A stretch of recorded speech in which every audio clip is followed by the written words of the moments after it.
Hey, what's going on everybody? Too Long Didn't Read Filmmaker here. If my opening intro demonstration of this new light has you scratching your head, you're curious about it, you want to buy it, what is it? Well, we're going to cover all of that in this video because this is a channel first. A new lighting company called Aptolux reached out to me and said, hey, we have this LED panel that's truly unique, truly different, and we think you might like it, and we would love to send you a prototype to see what you think and what can we do to make it better. And they did just a basic demonstration. They had like this video, they showed it to me, and when I looked at it, I was like, you've got to be kidding me. So here is the prototype, and here is what you need to know about this Aptolux MP-1. In terms of specs, this is not a pocket RGB type panel. It is a small panel, and each panel is 20 watts. That doesn't sound impressive, but that's because I'm not doing like fake marketing language to try to make it sound like it's more powerful. Because if I did something like that, I would say it's a 60 watt panel, because that's what some marketers do. They'll say it's a 20 watt pocket RGB. You're like, crazy. But what they actually meant was 7 watts to the tungsten, 7 watts to the daylight, and 6 watts to the RGB. Because I was on a video phone call with Alves, the creator of this light, and I asked him, how powerful is this actually? He laughs and he goes, I know exactly what you mean. It's 20 watts per channel, 60 watts if I want to fudge the numbers. But so this is actually quite a powerful panel itself. When it comes to its glowing feature is that the shape of this allows it to connect with each other without the need for additional bracket. But this thing actually shares power, which is crazy because all the other pocket RGBs that can link together, they don't share power. Each one has to have its own power source. But this one, if you have one panel with one large Sony MPF battery, cool, you can power it. When you attach a second one MPF battery, still power it. When you attach 6 of them together, 1 MPF battery, you can still power it. However, don't try to go full blast on 1 MPF battery because you're gonna trip the overcharge or over whatever of the MPF battery. This is the rule of thumb. If you do get this set, you want 1 large Sony MPF battery per 2 panels at full power. Yes, you can power all 6 of them together, but you probably only want to leave it at 10 to 15, maybe 20% of intensity because it's not going to handle 100%. So the rule of thumb is 1 power per 2 panels. And you might be saying, well, that sucks. Hold on, because you can also just use 1 DC AC power plug it into one of the panels that's connected, and it will power the whole thing. So no, you don't need 6 individual power bricks just to power the whole thing. And last but not least, they are working on a V-mount attachment. So people that are using more Cine batteries, you can use that to power the whole thing instead of having to plug into wall power. Now that's not the crazy part. The next crazy part is, yes, they're gonna make a magnetic attachment so that you can diffuse the LEDs so you don't have that multi-shadow problem. And of course, they're gonna do a honeycomb version for people that want to make sure they aim to create less spill. But the crazy part of this is they're also making a magnetic lens attachment. What does that mean? It means you can take the light, you can focus it down, and you can get even more power.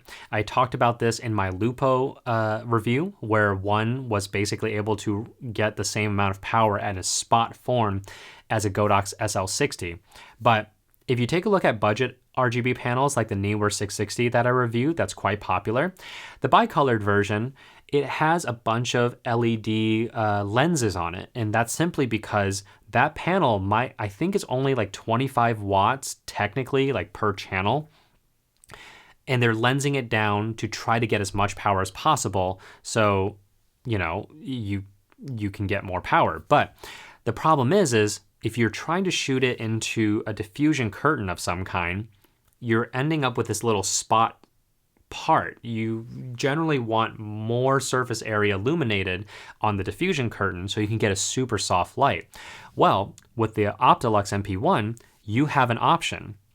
You can, first of all, you can create whatever shape you want. You can either make a 6 panel thing, or you can make a strip light, you can make 2 strip lights, or you can make a ring to shoot through a diffusion curtain. But if you're like, I need more power and I'm willing to change the shape of this light, put the magnetic lens attachment onto it, and then, blast it that way. That's what blew my mind. I was like, you guys literally did make the most modular light I've ever seen. You can create different shapes, you can diffuse it differently from the panel level, or you can attach a lens to it, kind of like a spot lens, and turn a flood beam into a spot beam. You can do it all. And he was like, yeah, that's literally what we're trying to do. So last but not least, there is one more feature that I want to toss in here. These little panels can talk to each other wirelessly. Now, the prototype that I have currently has the master and slave mode, which means if I adjust the color and intensity on one, the other panel will follow. And when I said, just make sure that you can also do it independently, because maybe I want tungsten on one side and RGB on the other. And he understood what I meant and said, yes, that is something we've talked about on the team.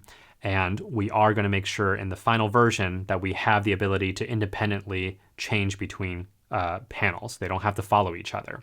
So that is all you need to know about what the Aptolux MP-1 actually is, but you might be wondering just how powerful it actually is, because if it's 20 watts per panel, then 6 panels means you have 120 watts of power. Is it 120 watts? Let's go to the test results and the charts. Looking at the Daylight 5600K, we see some really good numbers in the 1, 2, 4, and 6 panel configurations. Now keep in mind, this is a flood beam and not a lensed spot beam. So when you use the magnetic lens attachment, we'll probably see numbers 2 to 3 times more than this. And just for reference, that means one Aptolux panel would give you the same power as a Neewer 660. Going over to the tungsten, the numbers are going to generally be lower than Daylight, but we do see some great numbers for a panel this size and also just being completely modular. What's more surprising is the color that I will talk about in a minute. Lastly, looking at the RGB output, this thing packs a punch. With the one panel, I'm at f2.8 so that my camera can register the color. When you use 6 panels, you need to drop your exposure by 3 to 4 stops just for the camera to recognize the color, meaning you have a good amount of wiggle room, as all these tests were taken from 6 feet away. For color accuracy, we are seeing some great results here. Now, my prototype was not calibrated just yet, so I had to use a neutral gray card to calibrate it myself to see what these LEDs can actually do. Now, surprisingly, this is one of the few tungsten LEDs I've seen so far that actually puts your skin tone where it should be on the chart. When it comes to Daylight, it looks extremely accurate on the chart, as everything is pointing exactly where it should be. So that is pretty crazy. For 6 panels, you have a lot of power to work with. And in which case, here's a little 3-point lighting setup, nice and easy. What I did was I took 4 of the panels and I connected them all together. They're blasting at full blast. They're shooting through some diffusion to give me my key light. And then I have one panel that's shooting through some more diffusion, being my fill light. And then the final 6th panel is behind me with no diffusion on it whatsoever. And that is providing me my hair light.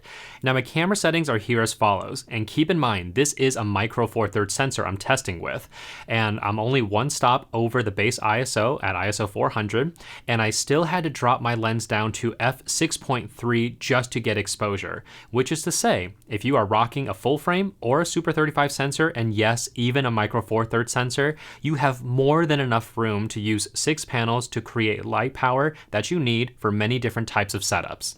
And that is just one very basic example of how crazy this is, that you can, if you wanted to, create different sizes of panels to fit your needs. And not only that, with the modifiers that you can magnetically attach to the front, you can change the power, you can change the shape, you can do a lot. And that's just crazy. This is truly the most modular LED panel I've ever seen. And I would love to have like 12 of these or 20 of these. I don't know, the more the merrier, because I can literally shove them all into a Pelican case and be on my way. The last thing I will say when it comes to the power is that the closest competitor is the Godox SZ150R that I reviewed. As you can see with the 6-panel configuration, it is beating out the Godox in nearly all categories except for tungsten. If you want to compare the Aptolux to other lights, visit my website at TLDRFilmmaker.com. But otherwise, the main difference here is that the Aptolux is completely silent with no fans. It can run off of both AC and battery power. You're not confined to only having one light on set. You can break it apart as needed, and the same Godox case that comes with the SZ150R can easily hold 12 or more of these Aptolux panels, giving you a much smaller footprint when you go onto set. Last but not least, using a large Sony NPF battery, we are seeing near 2.5 hours of battery life when you're going at full blast. All right, guys, I am done gushing over this awesome modular LED. How much does it cost and where can you pre-order it? You can pre-order it at Aptolux.com. Here's the link right here. I'll also put it down below. And in terms of cost, right now they are running an early bird special of 40% off. So for 2 panels, it's $300. For 4 panels, it is $600. And then for 6 panels, it is $850. And I totally get what you're about to say right there and then. That seems very, very expensive for this type of a light. I totally understand it. And it really depends on what you put more emphasis to. Are you thinking about it from a price to watt kind of a ratio? Or are you thinking about the functionality of it and what you can do with it? So I'm going to kind of give you some context here. If a couple years ago, about 3 years ago, was when the Bowling P1 Pocket RGB came to the market and everyone was like, that is so cool, I want one. It cost $140 today to buy one of those. If you bought 6 of them, you're looking at approximately $840. So it's actually very similar to the price of the Aptolux 6-panel pack. And the Bowling P1 is nowhere near as powerful as one single MP-1 from Aptolux, as you can see in the test results over here.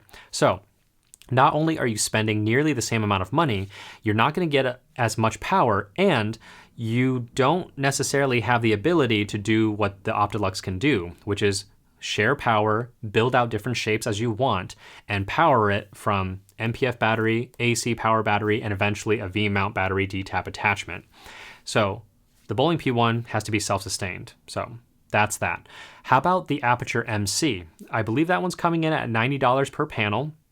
If you bought 6 of them, you're really not going to come anywhere near the power output of 120 watts out of them. I think those were only 9 watts per channel. I can't remember, something like that. But you're going to need to buy a whole lot of Aputure MCs to do the same thing. And again, they don't necessarily attach each other. You're going to have to build out your own bracket or do something to make the shapes you want. So when it comes to functionality, design, and power, the Aptolux is outperforming in all those ways. But I still get it. Right now, they need at least 1,000 pre-orders, commitments, so that they can actually go into production. Now, this is something I talked to Elvis about, the creator of this light and the company, with his team of engineers. I told him in our 1-hour Zoom call, I said, listen, the price is definitely fair for probably a professional market that's looking for something like this. But if you really want to be competitive, you're going to need to find a way to get it to like $100 per panel. That's my best opinion. You can definitely leave a comment down below what you think one panel of this light should be. But I think $100 per panel is a pretty good price. It's competitive against like the Bowling P1 and the Aputure MC.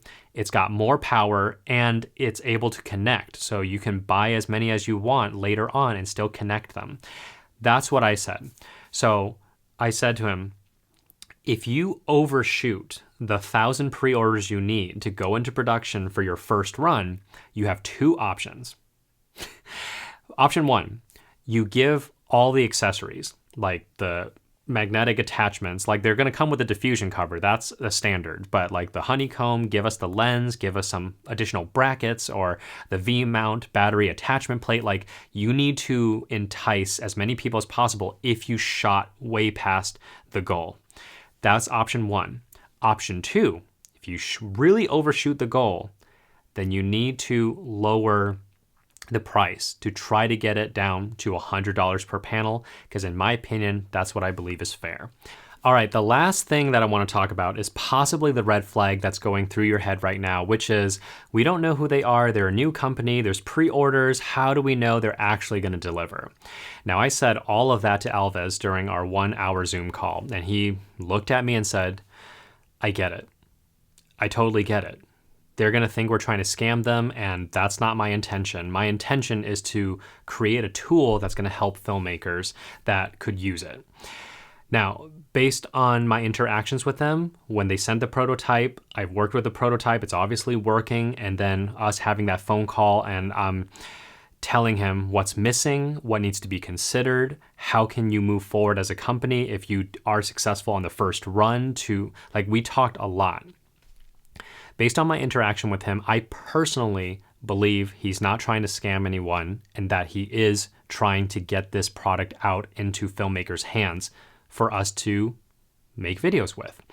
Now, that being said, I am not here to hype you up to the point to say you have to pre-order. If you are not comfortable pre-ordering, do not pre-order. Just don't do it. That's completely your decision and your choice. They obviously outline everything in the pre-order, which is very similar to Kickstarter. Basically, the money sits in your account on reserve, and if they hit the goal and go into manufacturing, they pull the money out so they can pay the manufacturers. And in 14 days, when you receive the product and you don't like it, you get a refund, no questions asked. Very standard stuff, but I get it. If you're not comfortable, don't pre-order it. But if you want to just kind of sit back and see what happens, and when the product does come out and you do decide if you want to buy it at a later date, what you can do to kind of help the process is just share this video. Share it with your Facebook group, your film group community, what have you, and just get the word out that this thing actually exists. Because up until now, in my opinion, we really haven't seen any major innovations in the lighting space. The last time I would say is the Westcott Flex LED matte. That was like 7 or 8 years ago. And then there was like the Quasar Science tube lights. Those are the only 2 bits. Otherwise, nothing has changed. So share the video, let's get the word out and see what happens. But before I end on that note, I just want to say, remember this company that I reviewed for, Pico Gear? They were a startup company out of France 2 years ago, and they create the smallest wireless microphones. And because that they had maybe a couple hundred first run production units that they sent to people like me and we reviewed it, guess what? For 2 years, they were constantly sold out the moment they had actual stock. If that doesn't say something to you, that a startup company that created something completely different, that people wanted it and still to this day can't get a hold of one because it's constantly sold out, that's basically what Aptolux is. So if the Pico Gear story makes sense to you, then let's try and help Aptolux. And until then, I'm going to do as much as I can to help them by answering any questions or comments you have about the prototype unit that I have. Ask me everything and I will answer all of it. Obviously, Aptolux is going to see this video too. So if there's a question I can't answer, I will forward it to them and hopefully they will jump in or email me back and just tell me what the answer to your question is. That's what I am going to do to try to get this company into their first run. So like the video to propel and do the YouTube analytic thing. Do not bother subscribing to me because I do not care when it comes to this video. What I want you to do is share it. Share it with people, get the word out that this product exists so we can hopefully get more innovative lighting solutions from Aptolux.